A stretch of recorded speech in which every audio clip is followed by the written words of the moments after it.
hukuncin wanda ya sha sigari wato taba yana azumi wai ai just an air like carbon dioxide. To sai a amsa masa tambaya ɗaya, ai ɗaya ake amsawa, duk wanda ke da tambaya ita ce mafi muhimmanci. To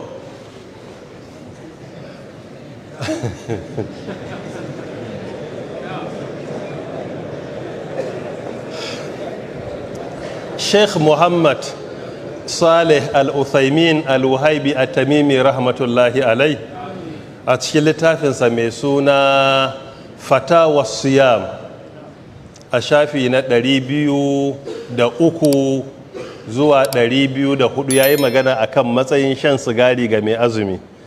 Yadda wannan ya faɗa cewa ai kawai iska ake sha, haka wani ya tambayi Malam Uthaymin rahimahullah, ai kawai iska ake sha, ta ya za a ce wannan ya ɓata azumi? Shi bai yadda da azumi ya ɓaci ba. Sheikh Muhammad Salih Al-Uthaymin rahimahullah sai ya ba shi amsa da cewa sigari taba tana ɓata azumi saboda dalilai kamar haka.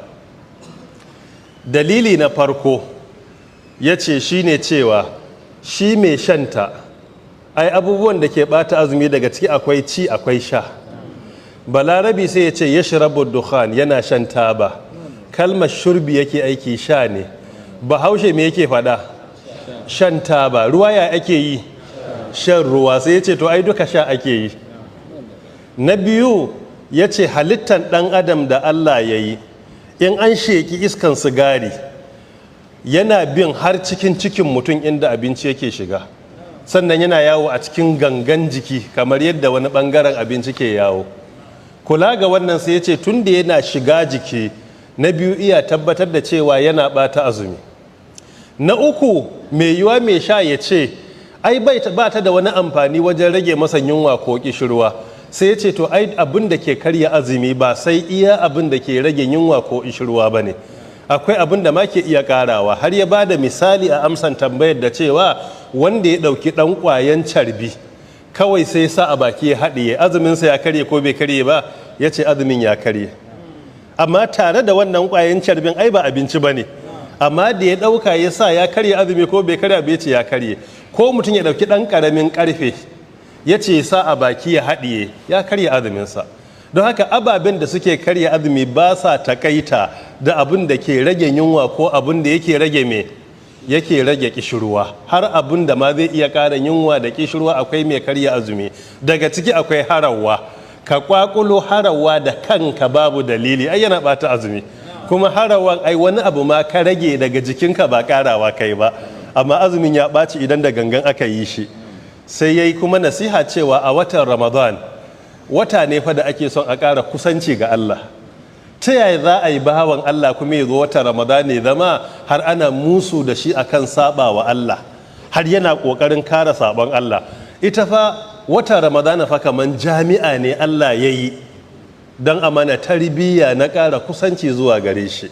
Ya ayyuhal ladina amanu kutiba alaikumus siyamu kama kutiba alal ladina min qablikum la'allakum tashkurun la'allakum tattaqun.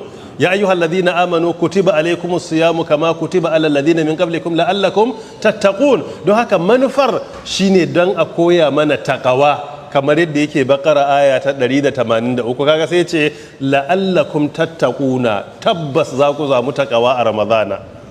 To ta yaya za a yi mutumin da aka bashi Ramadana don alakarsa da Allah ta kyautata, kuma ya zama dan debate da munazara da muƙabala da dialogue, har ma zai ba wa taba kariya a Ramadana, har ma ya zama shine lauyan taba a Ramadana cewa sai an sha taba?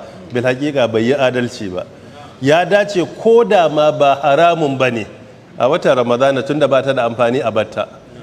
Balle ko mafiya yawan malamai kula ga cutar wanda take wa jiki suna tafiya akan haramcinta. Kuma wannan iya cikin jarrabawa da Allah ya yi wa larabawa da yawa a duniya, ba dukkansu ba, amma da yawansu Allah ta'ala ya jarrabe su da matsala ta taba. Mu kuma a kasashenmu irin nan da muka tashi, wallahu alam, a dai shekarun baya na san yawanci inda mutum ya tashi gaban dattawa a in ya ga mai shan taba ma in shekaru sun ja sai ya zama abun kyama. Kaga mutum shekararsa 60 ko 70 ko 80 ko 90 da taba, mu a wuraren mu gaskiya abun kyama ne matuƙa da gaske, kuma yana tsa'ani yana suka a mutuncin dan adam. Ban san haka bane a garin ku ko ba haka ba? Haka ne ko? To mu bil haƙiƙa ba mu da irin wannan, ba mu da shi. So mu yi ƙoƙari mu nisanta, waɗanda suke sha Allah ta'ala ya kare su, ko don cutarwar lafiya da take musu Allah ya kare su. Larabawa da yawa da suka fada cikin muna addu'a Allah ta'ala su ma ya kare su ga baki daya, mu da su duka Allah ta'ala ya mana kariya a ciki. Wallahu ta'ala a'alam.